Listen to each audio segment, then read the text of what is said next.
pretty clear that the teammates, when Baker got on the field, were pretty happy to see him in there. He provided a spark. There's no question about it. The place was electric. But that soundbite he just said, I never want to get in that way. Tyrod's our captain. I think that goes a long way, does it not, with the rest of the guys in that locker room? I think so, having that sort of respect and admiration for a guy that everyone seems to in Tyrod Taylor. That's never been one of the things that people have questioned as he's come over in this, is that's a guy that teammates will rally around. Now, more of a quiet leader, certainly different styles between him and Baker Mayfield, but a tough exit for Tyrod Taylor, who quite honestly already looked like he was primed to get the hook at some point in that game, and the hit really just accelerated. It was interesting before that game, you kind of were getting the feeling, hey, don't be surprised if you see Baker Mayfield in this game. Now, if Tyrod Taylor was playing great, you weren't going to see Baker, but it was like, okay, he had a bad performance in week 1, did Taylor, better certainly in week 2. Where was it going to go in week 3? And as I said, both quarterbacks, because of the defenses, Darnold and Taylor, were not playing well. So even if he had not gotten hurt, I have a feeling the way it was going, again, Taylor, when he went out, was 4 of 14 for 19 yards, that you were probably going to see Baker Mayfield. And he was missing some open receivers. He absolutely was. Listen, he just didn't look good. He just didn't look good. And the one thing I will say about Baker, because there's all these comparisons made when Baker Mayfield was coming into the league. He better run around like Russell Wilson. He better be as accurate as Drew Brees. And I hate those because it's not fair, in my opinion, to compare to guys that have already done it in the league.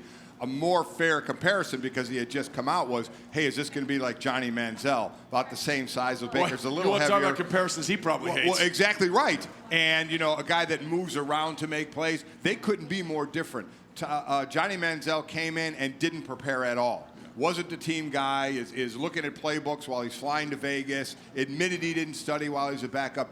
Baker Mayfield, before we even get into what he's going to be, and everybody just hold on, you know, we all had Sam Darnold anointed at week 1, and it's been a struggle. But the one thing I'll say, the dude is in command of the offense. He has the respect, it seems, early on from his teammates. He is prepared, and that's the one thing where you can impress your teammates, Mike, and we know this the most, if you know your business. If you know when that guy goes out on the field, we're going to be in the right situation and the right set. He's going to have us in that, and that gives us the best chance that we don't have to worry about mental lapses here. Yeah, well, that's going to be the interesting part for me now, and I know we'll have plenty of time to kind of spin this forward, but I look for that now in week 2, because the one thing, and my first meaningful playing time in college. You mean his second week whenever he played? His second week. We'll get into that. His first real start, but the first meaningful playing time I ever had in college came in the same situation. Our starting center went out. We were playing Wake Forest, and you go in, and it's one of those things you don't really have time. You've prepared like hell before the game, not as a starter, but in the way you can. And you don't have time to really think about the gravity of the situation. You don't have time to think about everything in totality. You really just take it as it comes. And Baker Mayfield going in 2 minutes last night was that. Going into the second half, now this week when he's preparing full-time as the starter going into this game, how does that change it? Having the full weight of a game plan built around what you like and what you want to do as the central focus of this team, it changes your approach.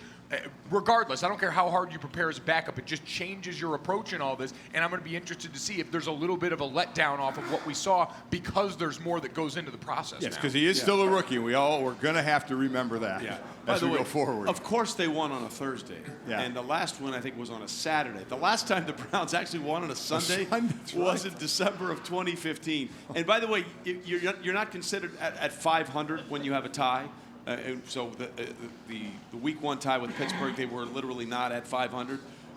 So you look at the last time the Browns were 3 games into the season or more and at least 500, it was 2014. Wow. It has been a long time. By the way, it's been, here's some of the things that have happened in the world since the Cleveland Browns last won. 64 different quarterbacks have started games. 47 different quarterbacks started and won at least one game. The Browns have started 4 quarterbacks. Los Angeles got the Chargers back from the Rams to L.A. LeBron James scored the most points in an NBA playoff.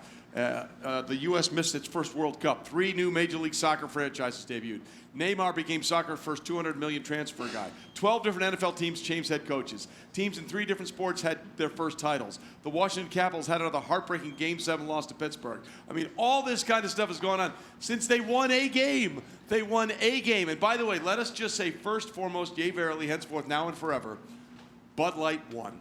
More than the city of Cleveland. With all the talk about unlocking of those fridges, this is one of the greatest marketing promotions of all time. I wonder how many people are not going to work today because they are absolutely hungover from too much vodka. I tried to do that, and they said, no, I still had to show.